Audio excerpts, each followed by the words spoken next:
आमच्या त्याला पाठिंबा म्हणलं होतं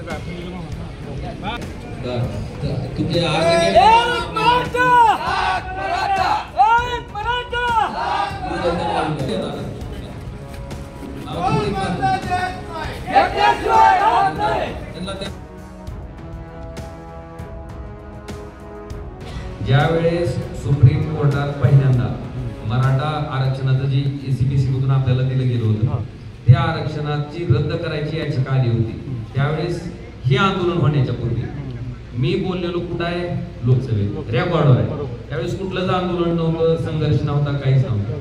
त्यावेळेस जर समाजाचं हे आरक्षण सुप्रीम कोर्टातून रद्द नाही झालं पाहिजे असं जर केंद्र सरकारला वाटत असेल आणि राज्य सरकारला वाटत असेल तर केंद्र सरकारनं त्या ठिकाणी आरक्षणाची मर्यादा वाढवावी. कारण सुप्रीम कोर्टानं जे स्टे आपल्या आरक्षणाला त्यावेळेस दिला होता त्याच्यात सुप्रीम कोर्टानं 2 निदर्शनं दर्शवली होती, म्हणजे मुख्य मुद्दे दिले होते. त्यातला पहिला मुद्दा हा होता की आरक्षणाची मर्यादा ही 50%च आहे आणि दुसरा मुद्दा होता की मराठा समाज मागासलेला आहे हे सिद्ध करू शकले नाही. त्याच्यातले दोन्ही मुद्द्यामध्ये मराठा समाज मागासला किंवा मागासला नाही हे सिद्ध करण्यासाठी परत शिंदे समिती नेमली गेली. तो मुद्दा तिथं संपला.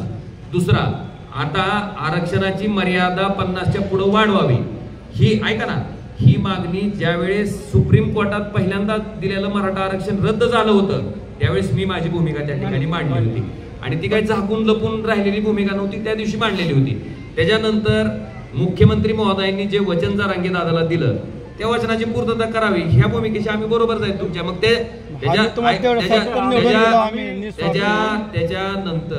त्याच्यानंतर जी माझी भूमिका होती ती पहिल्या दिवसापासून मी अगदी जरांगे दादाच्या व्यासपीठावर गेल्यावर सुद्धा तुम्ही जर माझं भाषण काढलं पहिल्यांदा आंतरवली सराटीला, तुम्ही माझी जेवढी भाषणं तुम्ही लोकसभेत झाली तेवढी बघा.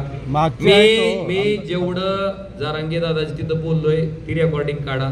माझ्या बोलण्यात पहिल्याच्यात आणि आत्याच्यात एक बी कुठं फरक असेल बघून बरं का, दोन्ही भाषणं बघा आणि बघण्यात जर त्या भाषणात एका बी फरक असेल तर मला मी पुन्हा तुमचा जोडा पुन्हा माझं टोकर मी लबाड कधीही बोललेलो नाही.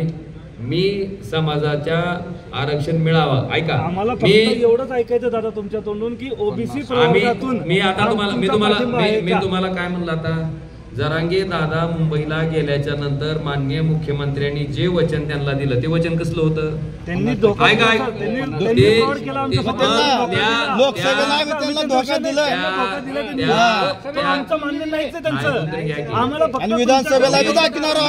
बोललो ना, आम्हाला फक्त तुमच्याकडनं एवढं कठोर भूमिका घ्यायला पाहिजे तुम्ही सुद्धा. पाठिंबा आहे. सन्माननीय मुख्यमंत्री महोदयांनी जे आपल्याला लिहून दिलंय त्या भूमिकेला आमचा पाठिंबा आहे. कठोर भूमिका घ्यायला पाहिजे, पाठिंबा म्हणून चालत नाही. त्याच्या अटी टाकून गुलाल उधळला होता. मला वाटते ते गुलाल उधळून एका समाजाचा जे वचन दिलं होतं ते वचन पूर्ण करावं आणि ते वचन पूर्ण करावं अशी आमची भूमिका आहे. आम्ही तुमच्या बरोबर आहे. नमस्कार. आज धाराशिव लोकसभेचे खासदार माननीय ओमराजे निंबाळकर साहेब हे कासार शिर्शी येथे आले असता सकल मराठा समाजाच्या माध्यमातून आम्ही त्यांना निवेदन दिलं. निवेदनाचा विषय असा होता की जे माननीय मनोजदादा जरांगे पाटील जे आंदोलन करतायत त्यामध्ये यांच्या पक्षाची आणि खासदारांची भूमिका काय आहे आम्हाला हे माहिती घ्यायची होती की यांची भूमिका काय आहे. पण आम्ही निवेदन दिले असता त्यांची पूर्णपणे उडवाउडवीची उत्तरं आहेत, ते ठाम नाही आहेत त्यांच्या भूमिकेवरती आणि त्यांनी अजूनही असं भूमिका सांगितलेली नाही की ओबीसी प्रवर्गातून मराठा समाजाला जे आरक्षण पाहिजे त्याच्यासाठी त्यांनी पाठिंबा आहे असं त्यांनी ठामपणे सांगितलेलं नाहीये. ते पूर्णपणे उडवाउडवीची उत्तरं देत आहेत.